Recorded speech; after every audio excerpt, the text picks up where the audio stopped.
আজকে আমরা সবাই অনেক আড্ডা দিয়েছি, অনেক এনজয় করেছিলাম। এসেছিল বাসায় আমার ফুপু শাশুড়ি, তারপরে আমার বোন, তারপরে আমার ননদরা, আমার ভাগ্নি, ননাস এসেছিল, ননাসের মেয়েরা এসেছিল, তারপর ভাসুরের মেয়েরা এসেছিল। তো তাদের জন্য গরু মাংস রান্না করতেছিলাম। এই তো দেখতেই পাচ্ছ দুপুরবেলা হচ্ছে গরু মাংস রান্না করছিলাম। আর আলু না দিলে তো গরু মাংস মজাই লাগে না আমাদের কাছে।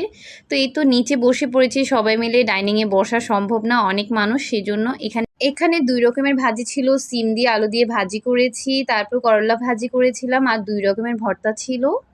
একটা চিংড়ি শুটকির ভর্তা ছিল আর একটা দুন্দুল ভর্তা ছিল, ওইটা অনেক মজা ছিল। তো এই তো আমি হচ্ছে খাওয়াই স্টার্ট করে দিয়েছি, তোমরা তো দেখতেই পাচ্ছ।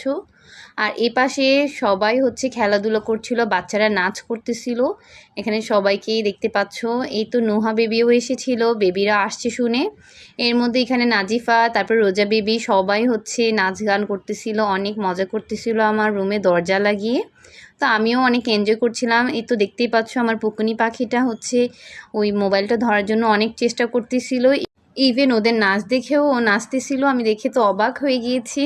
যাই হোক, বাচ্চারা তো কপি করতে পছন্দ করে, অন্যদের থেকেই শিখে। এপাশে হচ্ছে তো রোজামণি হচ্ছে নাচতেছিল, তোমরা দেখতেই পাচ্ছ। ইনশাল্লাহ ওর সাথে আমি একটা ব্লগ ভিডিও নিয়ে আসবো ওদের বাসায় গেলে। কারণ রোজামণি ব্লগ ভিডিওতে কিভাবে কথা বলতে হয়, কি করতে হয় না করতে হয় সব কিছুই মাশাল্লাহ জানে। এই তো ট্রেডিশনাল খাবার, আমাদের বাসায় গেস্টরা আসলে আমরা হচ্ছে সন্ধ্যার সময় অবশ্যই একদিন হলেও বানিয়ে থাকি ঝালমুড়ি। আর এই ঝালমুড়িটা সবাই মিলে খেতে খুবই ভালো লাগে। এই তো সবাই মিলে চা নিয়ে নিয়েছি, চা খাচ্ছি। আবার হচ্ছে এটা মুরগির মাংস রান্না করেছিলাম রাতের বেলা, খাওয়া দাওয়া সবাই মিলে করে তারপর কোক টোক খেলাম সবাই মিলে। এরই পর হচ্ছে রোজামণিকে বললাম তুমি কি করছো, তো তোমাদেরকে একটু শোনাই ও কি বলছে। প্রথমে চিনি দেব, বিট লবণ দেব, নুন দেব, তারপরে চিনি দেব, চিনি দিয়ে এগুলো মিক্স করব। তাই? এগুলো তো জলপাই। জলপাই, সরি আমি ভুলে গেছি। আসলে গাইজ ও হচ্ছে ভুলবশত জলপাইকে হচ্ছে আমরা বলেছিল। এই তো জলপাই মাখাটা আমরা সুন্দর মতো সবাই মিলে খাচ্ছিলাম, খুবই ভালো লাগছে। আর এটা কিভাবে বানিয়েছি সেটা অবশ্যই তোমাদেরকে ইনশাল্লাহ পরবর্তী ভিডিওতে দেখাবো। আর এটা হচ্ছে ওরা যেদিন চলে যাচ্ছিল সেদিনের বিকালের ভিডিও হচ্ছে করে নিয়েছিলাম। সবাই রেডি হয়ে গিয়েছে। আর এই তো রুজবা বেবি হচ্ছে ঘুম থেকে উঠেছিল, তো সবাইকে টাটা দিয়ে দিচ্ছে।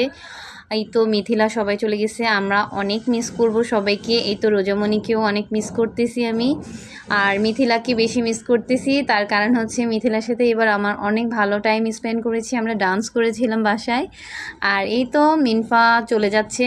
তো মিনফাকে ভিডিওর মাধ্যমে এতটুকুই বলবো, তুমি খাওয়া দাওয়া বেশি বেশি করে করবা, নাইলে তোমার অবস্থা খুবই খারাপ হচ্ছে দিন দিন, এটাই বলবো। আর পারভিন আপুকে বলবো তুমি হচ্ছে বেশি বেশি সময় নিয়ে তারপর বেড়াতে আসবে।